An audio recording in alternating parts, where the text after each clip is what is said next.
Welcome back to the 2 Months Podcast presented by BioStill. I'm your host, Joshua Marshall, and our guest today is a two-time Stanley Cup champion with the LA Kings, and he is a hockey analyst with Rogers Sportsnet. We like to welcome back to the 2 Months Podcast, Mike Futa. Foods, how's it going? It's going well, my friend. Still a little groggy from trade deadline, but Yeah, starting to get back in the thick swing of things. I had the late shift last night with DA doing the Calgary Minnesota game, so that kind of it wasn't the most exciting game. I'm very happy with the result, but it wasn't exactly riveting. yeah, exactly. We'll get there in a second. We got to probably start off with some more somewhat controversial stuff and see how things are going with these refs in the NHL. There's a bit of a trend right now, and I just kind of want to get your thoughts from being involved in the game so much. What your thoughts? Obviously, a couple of weeks ago, Crosby gets ejected out of a game. David Quinn, Sharks head coach, he gets ejected out of a game, and then we've seen what happened with Erik Karlsson and also Vince Dunn last night too, where Dunn got hit and he was cut and he was pissed off and he got a 2-minute penalty and then he had to go back to the room to see the concussion spotter. But where are you at with when you watch these games with the refs? Like, is it concerning? Is this normal? Where are you at on this? Well, in general, I mean, it's a tough sport at the best of times to officiate, and I think now with the amount of things that can be replayed and really, I mean, even last night, I think half the Calgary Flames were already lathering up in the shower when they got called back out from the offside. Yes. It's tough. I mean, and you're starting to see, I think, with the parity of the league and some teams not having their, like in the past, Sidney Crosby, when he was kind of coming into the league, cutting his teeth, he had a reputation for being tough on officials, and he really seemed to mature and dwarf out of that. So something must have really got under his skin. For him to snap the way he did, I don't think it looked. I mean, I'm not a lip reader, but I'm going to go out on a limb and say that Dan Quinn might have got in about 30 F bombs. Yeah, there was it was like watching Eddie Murphy delirious. But again, it seemed like it got really personal there. Like, I mean, that sounded like when you're telling somebody he sucks that many times with F bombs, it's personal, right? So I think some of them have to just kind of it's a tough business when your jobs are on the line and you're not where you want to be at. I mean, it's been a long year for San Jose and they're frustrated, and I don't think it's there where refs are like refereeing the haves and the have-nots. But I mean, when you're down in the dumps and things aren't going your way, sometimes you start to feel sorry for you a little bit yourself, and then when calls don't go your way, you tend to overreact. I mean, Erik Karlsson's having a dream year as well, so obviously he felt disrespected. But we're seeing a lot of it. But it's a tough game. It's a tough game to ref. I mean, even trying to judge, goaltender interference and stuff like that, there just seems to be so many moving pieces that it's a foregone conclusion that almost plays are going to go down, and you see so much more time coaches just looking at their cameras on their feet than talking to their own players to see whether it was an offside or it was a review. I mean, when you're calling up reviewing offsides and calling plays back in the All-Star game, that kind of bleeds into the fact that we might be getting a little too overboard. But again, it's such a difficult position, and these guys are the best in the world. I think some of them, just like players, we like to say, you got to get seasoned in the minors and before you're, go through the ECHL, the AHL before you're ready to be a National Hockey Leaguer. And I think some of these guys might be being rushed a little bit too much because of the need and want for officials. But overall, I mean, they're the best in the league. I mean, I think they probably got to learn to take a little bit more flack. But when it gets really personal and over the board, it's like anything else. You've got only so long of a leash before you got to toss somebody out. And that seemed to be the case. Like, that was, I mean, as much as I know he was emotional, I mean, you can only take that, you effing suck. When you get up to double digits, I think you probably have to respond and throw somebody out. Yeah. And it's very rare. That being said, Josh, I mean, I think sometime when you see a coach really go to battle for you, the team can feel it. The team can feel that you've got their back a little bit, but it's got to be a little bit not the norm and a little bit more respectful all the way around, because it's like anything else. When a coach gets away with it, then players start to get away with it, and it seems to, you start to echo the image. But again, when any kind of job where your job's on the line, with wins and losses. It can get emotional, that's for sure.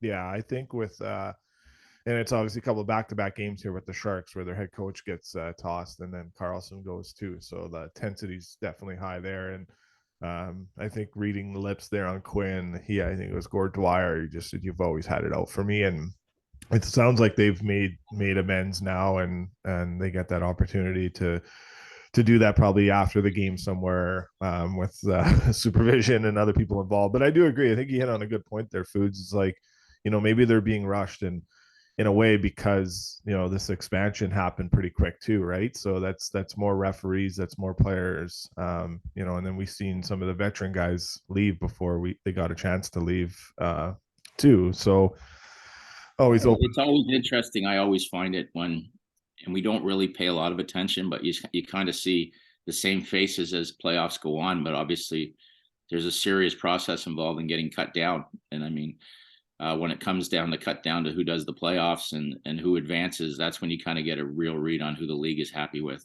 Yeah, that really is the report card. That is not totally public, but it is public once the playoffs wind down for sure. So, kind of your thoughts. Obviously the Calgary Flames near and dear to your heart with some of the guys on that team, and also the players that are on that team have been on this podcast before. And the most notable is obviously Tyler Toffoli with coming up clutch, something I'm sure you're not very new to, but can you speak to his game as of late here, winding into a great stretch, and then obviously what Jacob Markstrom has done in these last two games too? Well, I'll speak to Markstrom first. I mean, I gave it to him pretty good on air. When you're talking about things, I mean, I met Marky many years ago in his draft year, and I mean, I've got a ton of respect for him, and I think he's an elite goalie. And I made some comment like Eminem, well, the real Jacob Markstrom, please stand up, please stand up. Yeah. And in fairness, when you're making that much money and your team counts on you, you got to be better. And Ty gave me the old text, hey, Marky's pissed off with you, and I was like, holy smokes, well, if Marky's upset at that might bode well to the focus he started shows in net, because the kid's an elite goalie, but yeah, something's turned on for him. I mean, these last couple, you're not going to get a better goaltending performance than last night out of him. I was so happy at that offside was, as tight as it was the right call, and it just gave him a chance, because to play that well and not get any run support, it would have been a crime to not get the 2 points. And no offense on Gustafsson, but the quality of saves that Markstrom was making, it seemed for me during the game that Calgary was really only getting opportunities when they were on the penalty kill. Just weren't creating a lot. But just as Tyler, on a team that's lacking that pure sniper, like the 40 or 50 goal scorer, Tyler's pretty much an automatic 30 goal scorer. He's on pace for more than that. And I mean, the way the game went the other night, for him to score on the breakaway with that much emotion, and then obviously you get to see the team traveling that long and being very fatigued, starting to take some bad penalties again, really just relying on Markstrom to keep them in. It was nice to see him. I've always said he usually struggles on penalty shots because he's much better when people are chasing him. Yeah. Because he has less time to think. And he's not one of those East-Westy guys that comes in and does that stops. Like, I mean, some of the goals in the Montreal thing last night, it was just shaking my head, right? I was like, it's unbelievable. Like the stuff that Suzuki does and Zegras when they're coming in, how they can change speeds and change directions at the last second. And you almost want to cross-check him in the head, but it's such a skill. It's still admirable, but it was good for Ty. That's not, he usually shoots, and for him to open him up with that kind of patience, it was great. I was giving it to him about his old school celly.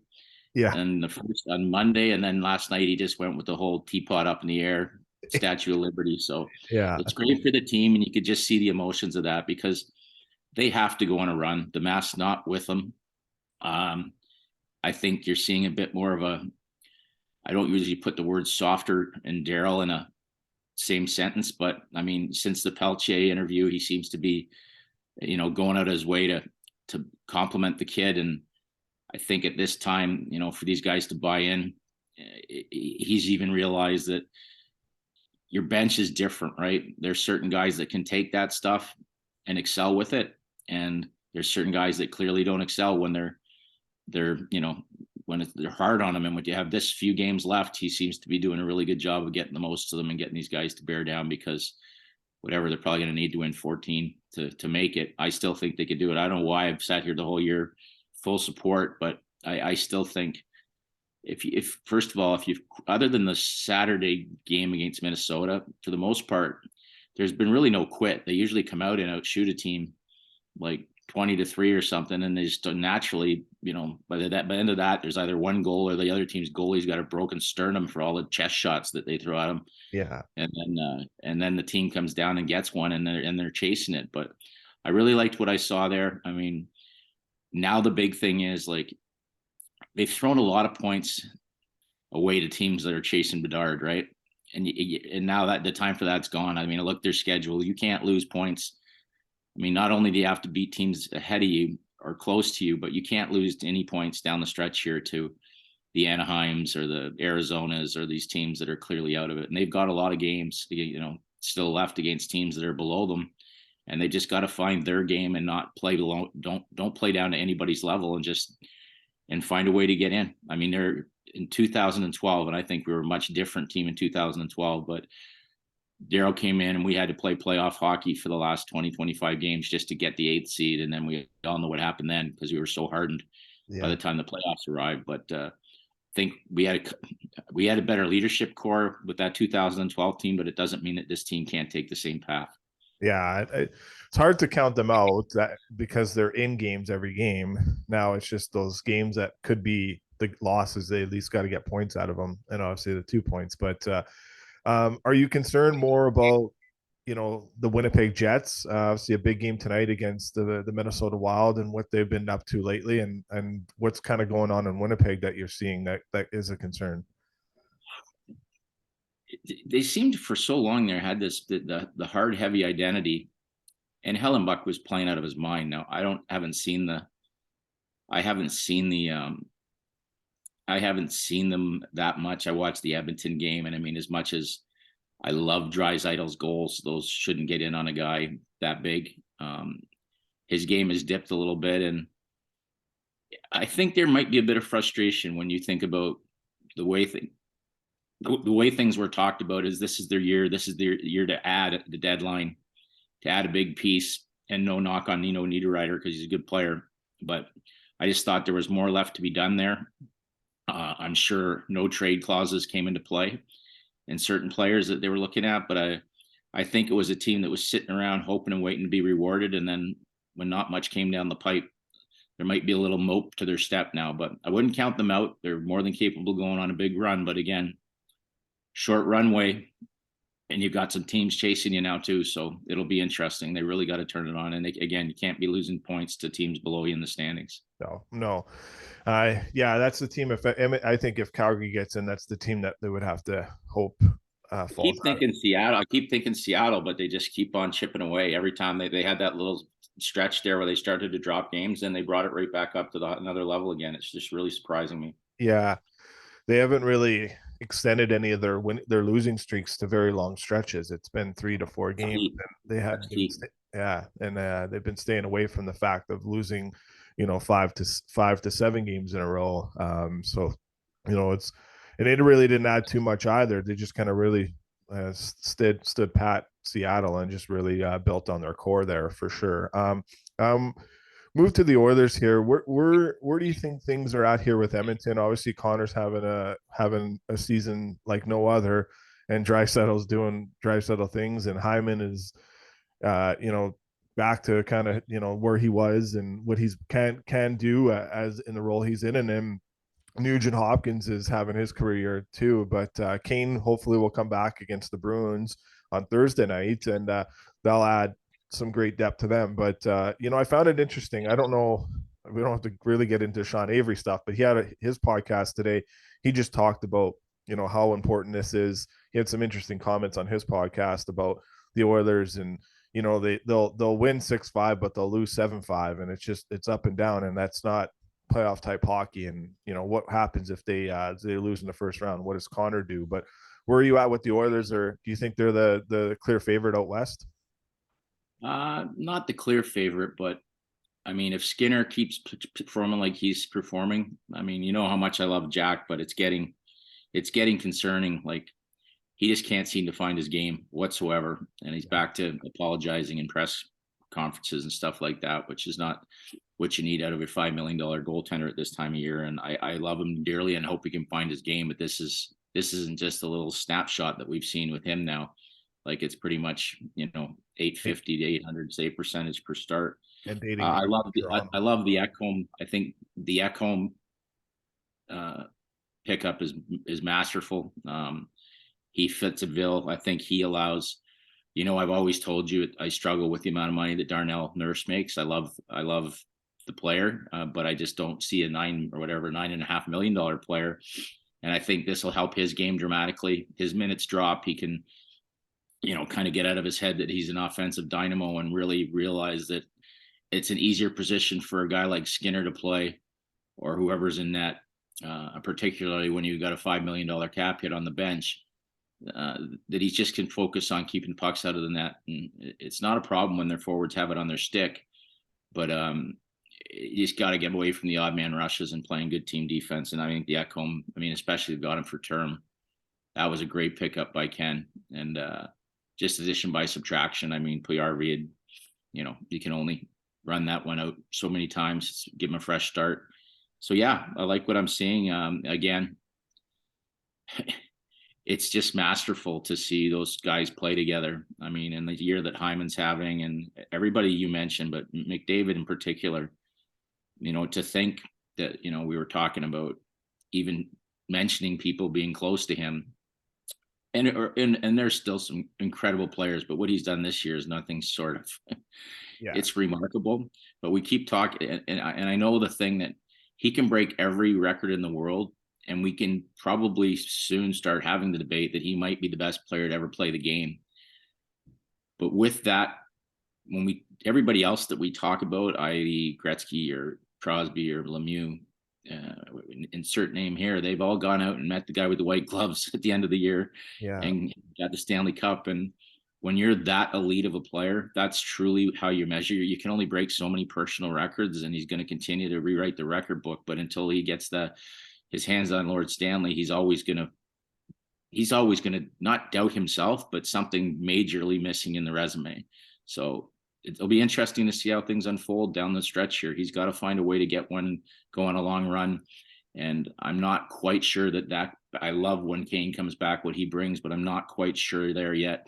The blue line's been better, but that's to win 4 rounds of the playoffs. I'm not quite sure there's that kind of depth. Like if the wrong guy goes out, they get thin in a hurry. Yeah, especially on the back end and on the right side. You're inexperienced with Desharnais, but Desharnais has been good. Really good. You somewhat got inexperienced out of Bouchard, but he has been playing better with Ekholm. And then Cody Ceci just hasn't had the greatest year yet. He went 23 games without a point during a stretch here, and that's just you're not really paying him to get tons of points, but at some point you couldn't mix in a second assist, so it's tough for him there. But the guys they got flying right up front, that's a long time to go without a second assist. Especially with the amount of ice time he's getting. Yeah. So that's where I find it concerning there. Now, going into the playoffs with the rookie goaltender, so we had a bet here. We have one of our co-hosts, his name's Jamie. So he bets Bob Stauffer a steak dinner before any pucks were dropped at the start of the year that Stuart Skinner was going to be the starting goaltender come the playoffs. Now, do you think Jamie's going to win that bet over Stauffer, or do you think somehow Campbell gets back into the mix here and ends up finding a way to be the starting goaltender going into the playoffs? I think Skinner's going to be the guy, and I would probably. First of all, what is that, like an appetizer for Staff? It might be, yeah. Yeah. I want to see the size of the steak. Yeah, exactly. Like being at the Flintstones. Yeah. But he's no, I think if you ask Staff that question, he's about as accountable as you can get when he's not one of these ones that just sits on his. Jack's struggling. And it's not the time of year. They've given every opportunity to get it in gear. Now, I love for him to get it in gear, but these games, you keep looking at those standings and you just expect them to be way further ahead than they are in the standings even. So there's not too many times anymore that you can, continue a rotation when one guy's clearly show that he can handle it. And right now, Jack's still struggling to find it. Mm-hmm. Yeah, he So is. I think he's set. If I were him, I would start looking up steakhouses. Yeah, and see where the best one is. So, well, Roost Chris does sponsor Stop Show, so I'm sure he can get off free with a good old sponsorship there, where he's gotta take Jamie out to a nice steak dinner. But and and kudos to Skinner for finding his way here and being the goaltender that he has. So. We'll move on to the LA Kings, kind of the Vegas Golden Knights too. But you're kind of, I know it's tough for me, but you're way more closer to the situation than I am. You know the person well, all too well, and that's Jonathan Quick. But seeing him get traded, and good on Columbus finding him a home and to make a playoff run here. But thoughts on kind of what happened in Shook down there, for what you can comment on. I know it's a tough one for you, Foods, but the importance of Jonathan Quick, just not only to you but to that market and to that organization. Well, kudos to Jarmo Kekalainen for writing a happy end to the story, or at least allowing there to be a potential for a happy end of the story. Uh, Quickie's only a year out from taking the Oilers to the almost 7 games, right? So this guy, I don't think it's a thing that he's lost it.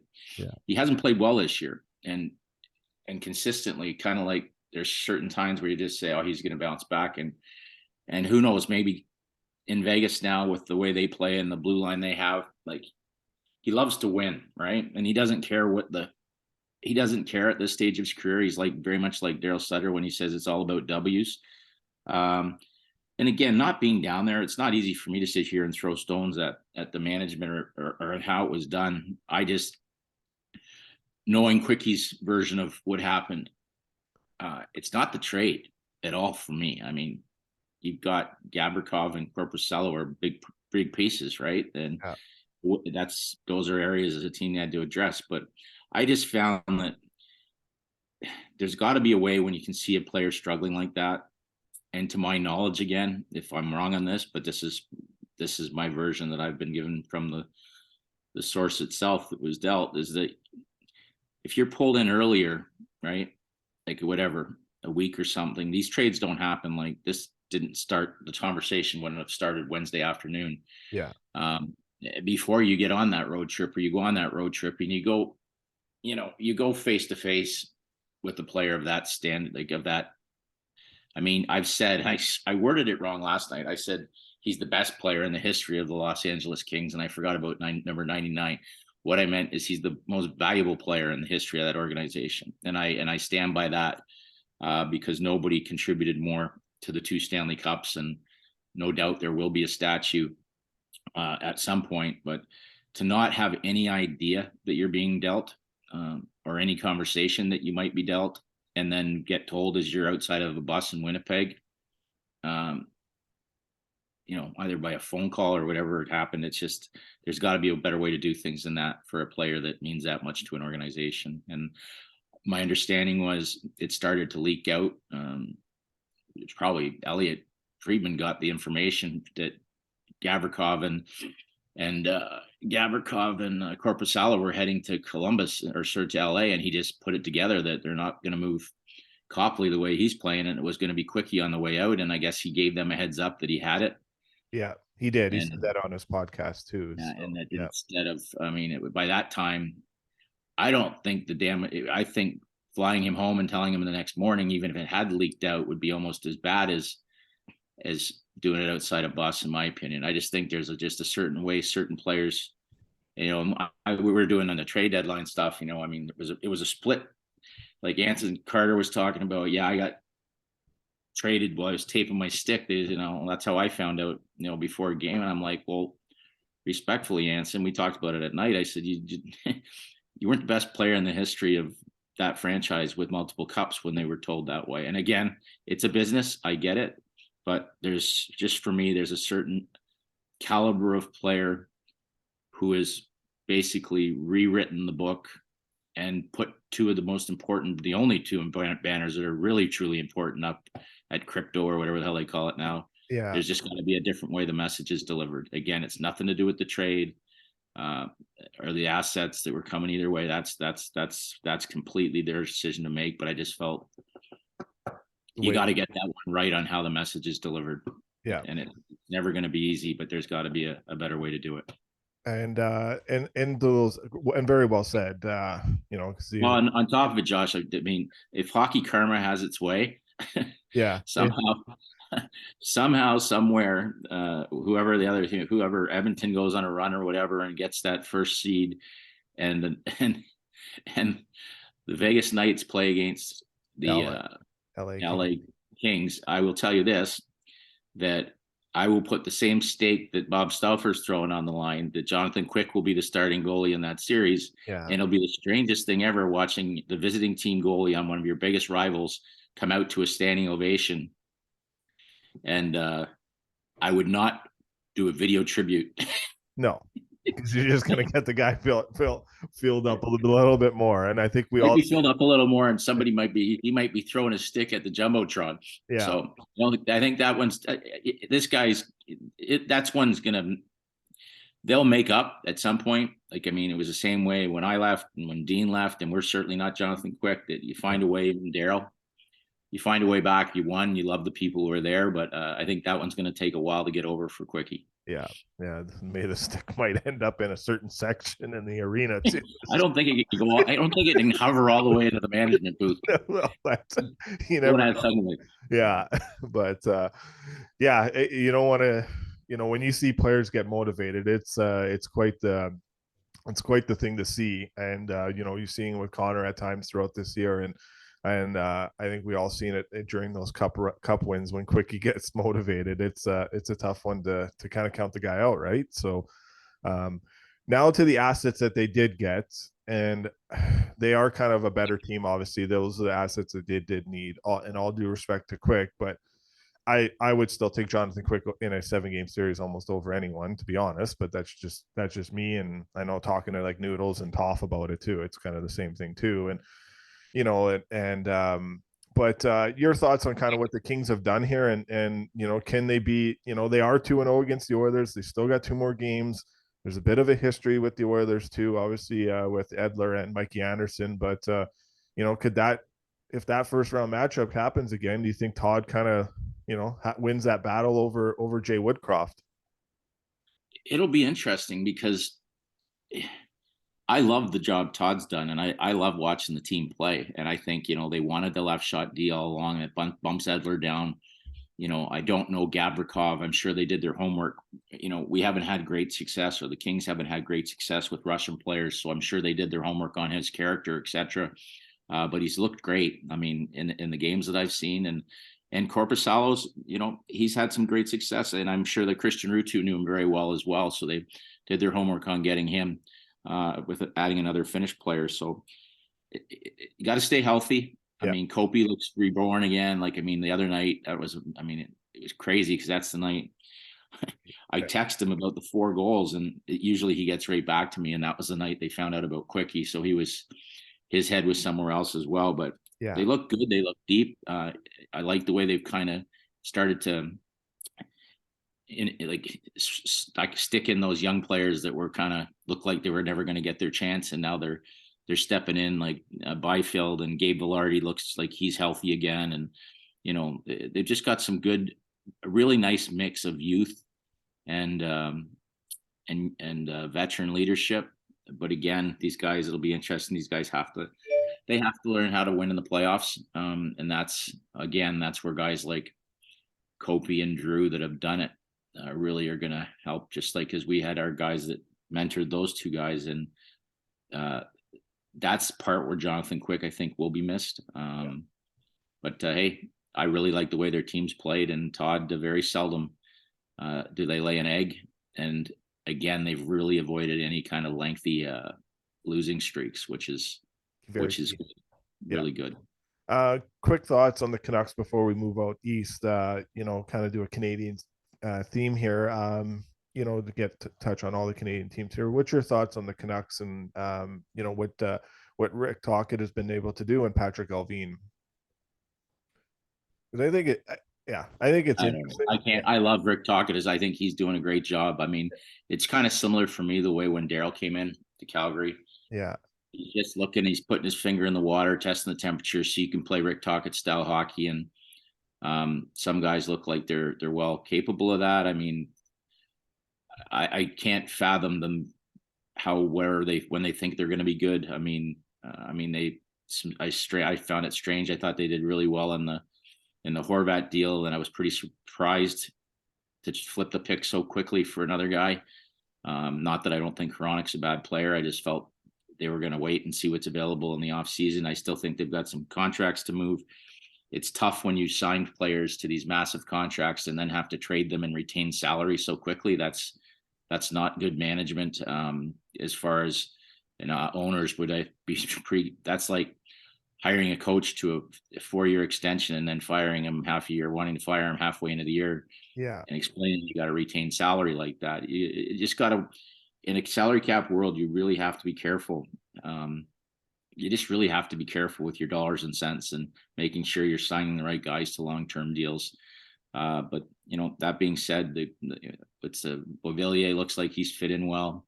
And the biggest one for me is and it's only one game, but Thatcher Demko looked outstanding the other night, right? And Yeah. if you get him back playing and he's in a good mood, I think there will be a lineup if they decide. I mean, I hear his name out there in trades at the draft. I mean, there should be a lineup for that kid. You get him in the right state of mind, he's right up there with the top echelon of goaltenders for me. But again, what a great time of year to get hot. Yeah, exactly. You got It's that. like them. I mean, you're sitting there, you're just about to see Bedard in the rearview mirror, and all of a sudden you go on a winning streak. And it's hard because I know talks. It's the same thing. Some of these teams, like Marty St. Louis, you get your teams playing so hard for you that you're just running away from the prize. It really changes your entire livelihood. Yeah. So, And that's kind of, you can almost say the same thing for the Habs too. It's been one of those years, but they didn't fire. look at San Jose last night. Now that's how you throw a game. Exactly. There you go. You got 29 2 shots on net, 5-0. There you go. Yeah. That's where looking Bedard straight in the eye. Exactly.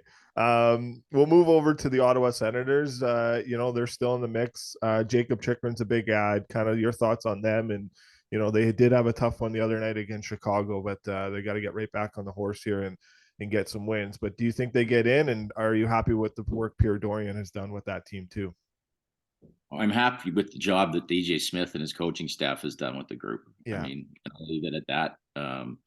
I love the Chikrin move, but I honestly think he fell into that one. I think if that was completely due to if what I've heard, the Kings offer was much, much better, but there was going to be salary retained. So that being said, it does look like a perfect fit. The kid, I didn't know that he had a grandfather or relatives there. He seems happy. And anytime a kid can sit and say how happy he is to be an Ottawa Senator, that's half the battle, because they seem to be having some trouble getting, they got Giroux, but getting people to really want to be there long term. So hopefully they can.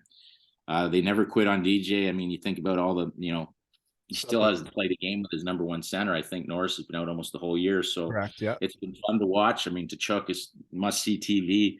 Stutzla is fun and now you look at your backhand when Shabbat and Sanderson, who I think is an absolute stud, and now you throw Chikrin into the mix. It looks like a team that's going to be good for a long period of time. And I do think there's going to be some massive changes when the new ownership group comes in. Yeah. That probably usually does happen, a little bit of a different voice at times, but it'll be interesting. And I like Brady Tkachuk. He is, like you said, must see TV. Go back. Yeah, you got that right. We'll move to the Leafs, and then we'll talk about Paul Bissonnette, finish up with him on kind of how that kind of segment transpired. We'll save that to the end. But the moves that the Leafs have done, and I think Sheldon Keefe has been able to coach his ass off throughout the year with the injuries that they've had, and Matthews not firing at the way he was at last year, and to be in a position that they are today is quite remarkable, especially with the back end. And I know Giordano's so near dear to your heart, and how much you love him, and seeing him be the all-time leader in block shots too. Can you speak about the Leafs and their moves and their push to the playoffs here? Yeah, I love with all this talk of no cap space, and obviously Jake Muzzin's near and dear to my heart too, and you hate to see that him not be able to be a part of this, and his cap money was used to make these moves. And I just thought it was pretty crafty the way he identified some glaring weaknesses. I don't, I mean, it's hard to say after watching Samsonov last night, but I still don't have that. I leave games like that and I wish I felt that I will, yeah, he was pretty good again. He was pretty good again. I don't just have that magical, that's what I expect every night, whether it's Murray or Samsonov, but I do. And kind of being handcuffed to not add a goaltender or drastically change your net mining situation.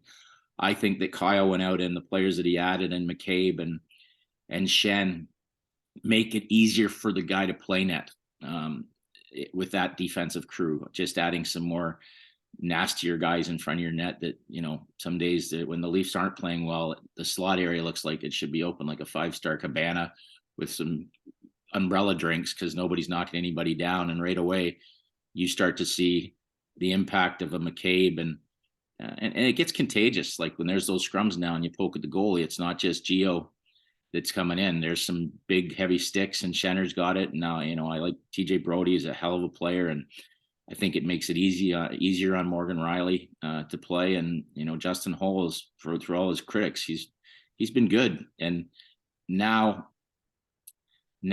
if somebody goes out, knock on wood, like in the past, Muzz has not been entered in the playoffs. You're not like Colin Martin, Marinson up next, right? You've got some nice, you still have Liljegren and whoever they have their top six. I mean, the Timmins kid has been good. The other kid they got in the trade there at the end there with who's this kid out of the other one they got out of Washington anyways. I can't remember the defense. They got another power play. Gustafson and then they got Lafferty too and McKay. Yeah, so I mean it's just the whole look. I mean, you got guys that play hard and play tough. And I mean, Engvall never played hard, never played tough. He's a good hockey player, but just it got tiring watching someone in that big of a rig play so soft, right? And you don't look at this team and think soft team anymore. Now it's very unfortunate, obviously, what happened with Ryan O'Reilly, but in retrospect, as long as he's fine, it might not be the worst thing in the world for him to be rested. And again, it's not his legs, so he continue to skate and work on his cardio. He might be just so revved up when he comes back that it might be okay in the long run. You never want to see anybody get hurt like that. And you got to hope that just JT thing is what it is. And it's not a, he got hit. Like when he gets hit, he very seldom gets hit. But when he gets hit really hard. Yes. And those two hits are very unlike. This guy with that hockey sense very seldom puts himself in that situation, but you got to be careful because as it gears down there's going to be a lot more people running around with hits like that, and he's just got to keep his head up because that didn't look good. And I'm not completely of the that he's got a cold or whatever. Like he's probably just they're just taking a little bit of a day cautious wise here, and hopefully he's healthy. He's such a big part of things. And again, I think Kiefer's done an excellent job. The only thing I've said about the Leafs, and again, this isn't a pick on Dubas or whatever, but when you say, okay, he's done such a magical job, now it's on the players. I don't think if they lose because of goaltending, he gets a free pass. Yeah, he gets a free pass because, and again, I've said it in the past when he added Foligno, I think he does an excellent job of addressing holes and finds Brendan Pridham should get a bonus for finding ways to fit all these guys in. But if for whatever reason, and obviously right now Tampa Bay is struggling, but if Vasilevsky stands on his head and they're out in the round one because the goaltending, they got out goaltended, then that to me is your final report card. Yeah. Now, when they play Tampa Bay, I don't think we've seen the last of Wayne Simmons. I know he's how much he means to you with what they added on that other end and the players they already had before. Where are you at with Wayne Simmons playing in the playoffs for the Toronto Maple Leafs and down the stretch here? Like it's not like he's fully out of the picture, but I think that guy is going to be, his name and his number is going to be called here to step in and have a presence in this series too. I mean, he hopes so. I know I've talked to him about it. I mean, he was not blind to the fact when they added Jeannot that might open up a spot for him to play Tampa when it matters, but he's also very honest with his disappointment that it's really hard to play at that age when you play once every 2 weeks, right? And try and get any kind of consistency or any kind of bring any kind of momentum or A game. And then when you do play, you get 4 or 5 minutes. Now, that's a coaching decision. That's up to them. But I mean, I know my personal feelings about him. He has stuff. He's got some left in the tank. And I think if Jeannot starts running around, I mean, I think we'll find out if he plays. I think they've got Tampa coming up really close. Yeah, they do. Yep. So, I mean, if he dresses that game, it might be a measuring stick, especially with a couple guys out. He might see some time, but if he doesn't play in that game, I think that kind of puts the writing on the wall that they haven't really, unless there's injuries, have no plan to play him against him in the playoffs. Yeah.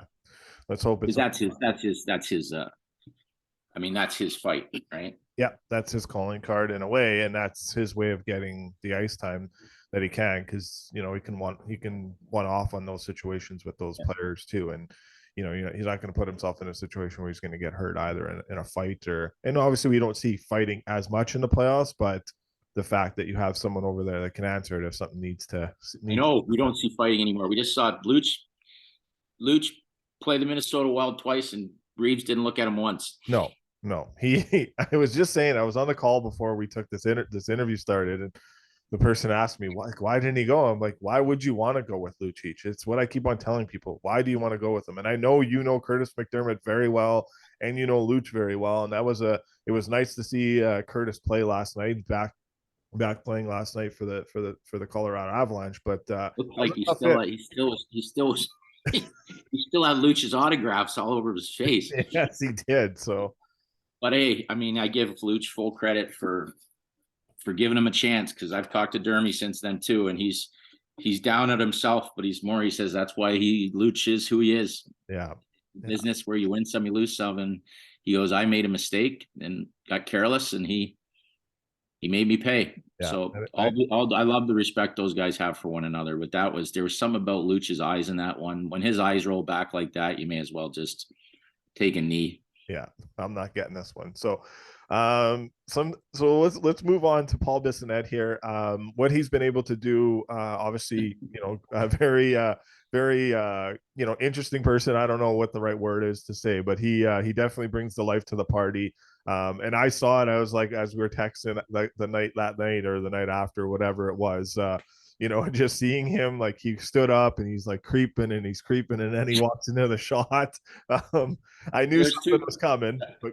I'll give you two quick stories. I told you the one off the air, because first of all, we got in there, and I was in there with Jason Buchla on the Thursday night, and I knew Biss was coming in, and we haven't spent we are really, really close, but we haven't had any real quality time other than, some shits and giggles on the phone and stuff like that when I see his stuff on TV. So he gave me a call, and we were just about to start watching the game. We were at Jack Astor's, and Books had to do some work. So he says, yeah, Futs, let's go. And we're going to Soto. So we roll in, and it's Biss, Colby Armstrong, Kevin Bieksa, Ryan Getzlav, and Jamal Myers. So it's like being at the Dean Martin roast, okay, with the amount of quality chirpers and that were at that table. And I hadn't met Getzlav, and it didn't take long for me to realize, I think it was 2 seconds in, Biss was talking about, as he got older, he always had hot packs on him everywhere. And he goes, Getz, do you have hot packs? And Getz goes, no, I wouldn't fucking NHL, because I was in the hot tub,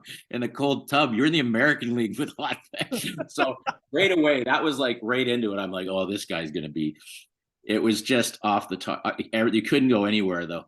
The chirping that was going on. And all of a sudden we had this great seat in the middle, and Kobe's in the corner. And all of a sudden Kobe goes, hey, isn't that Drake? And of course we all swing over, and it is Drake, right? And he's got some big puffy jacket on, and he's looking like $1 million. And he waves in our direction. So we're all like, as Kobe says, we're like, hey, yeah, Drake. He knows us. Do you think he's going to come over and take some selfies with us and stuff? And all of a sudden we look in the table behind us. The guy gets up and walks over, and they start hugging it up. He wasn't even looking at us. we all just kind of went back down to our meals. Like, do you think he saw it? We look like an idiot? Or, oh yeah, we all look like idiots. But anyways, we got to the studio, and I love doing what I'm doing now with Sportsnet, but it was almost like, I'll use a wrestling analogy. It was almost like D-Generation X or the NWO just came in and took over our studio. Yeah. Because we're all very calm about when I mean, I know I swore on your podcast, I apologize, but very, very professional about the way we speak and the way we tell fun stories and stuff like that. But it was just like this guy had just come in off the street and just it immediately you could tell that the temperature had changed and it was going to be fun. And like we always have fun, but it just like it was almost like taking that dinner table and just starting to film it between Anson Carter now was just on a roll and everybody was just in full and Kobe Armstrong read off it and he started and Stewie started it and then Getsy started it. But this he had the one skit there where the Calgary guys, Ryan Leslie and Eric Francis, came out with their shirts unbuttoned. Yeah. He immediately just ripped his shirt down. And he's got a hairy chest hanging out and his gold chain. I thought Jennifer Botler was going to have a stroke. And it was like he just kept bringing it. And then so I was doing this bit on Sam Cosentino was interviewing me and Jason Buchla. We were just talking about how hard or difficult whatever it was to trade a player.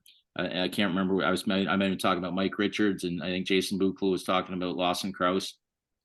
And all of a sudden, I can just feel this like shark shadow coming up behind me. And he just all of a sudden says, and it wasn't scripted at all. He's like, he knew there was a story I wanted to tell, and he's just like, and then somebody just forced themselves into your team, just like I did knowing Sam Fuchs. Yeah. And I told the story about how we met each other at the. I was coaching him at the under-17s, and I always knew that he was going to make more money when he was done playing. Just got this electric personality. And then Sammy Cosentino goes, "You mean like tampering?" And I'm like, no. I realized after the fact, Sammy's rasping me out about tampering with him. And anyways, so we're playing Saginaw. He's the captain of Saginaw, and I've got a second-round pick on the table.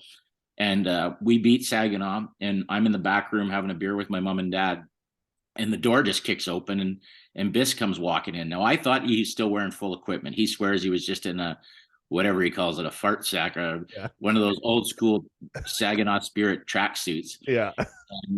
And he's still hovering over me. And I tell a story, and then he leaves the office. And when are you going to get this done, Fuchs? When do you get this done?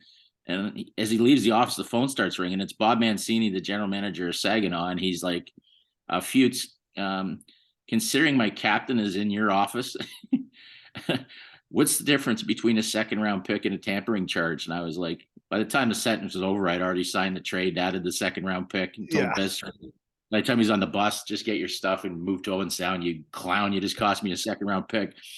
And so anyways, we became close. We did well there. And then his career was starting to come to an end. And he called me out of the blue, and he was like becoming Twitter man. And you could see where that was headed. And he's like, Fuchs, can you do me a favor? I really like Mike Stuthers and him, and he really hit it off as well. And Stutz, he was coaching our farm team. Is there any way I'll take the minimum? I just don't want to finish my career this way. I'm not dressing even in the minors and in Phoenix's system. And I said, yeah, I'm good with it. I got to talk to Dean Lombardi. And I walk into Dean Lombardi's office, and he's like, isn't that the guy on the Twitter or that clown on the Twitter? He doesn't even know how to pronounce it. I go, yeah. He's on Twitter. Yeah. And he goes, well, you tell him if he gives up Twitter or whatever he called it, he can play from the moment he gets here. He's got to cancel his Twitter account. And then the minute he leaves, he can open it back up and be a hot shot again. So I told Biss, and he's like, sure, Fuchs, absolutely. So he shuts it down, comes in.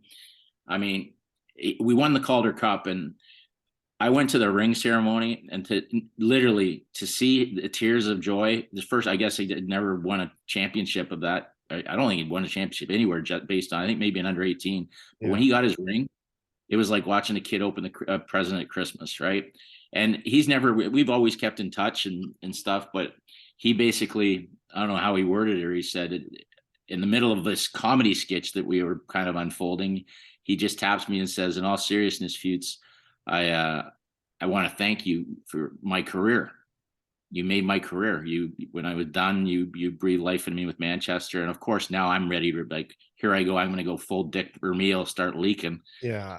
And he grabs me and starts hugging and kissing me. And then Sam Cosentino goes into the fake Hockey Central, fake tears and stuff. But it was an emotional moment, and it was unbelievable. And afterwards, he wouldn't stop hugging me even when he went off the air.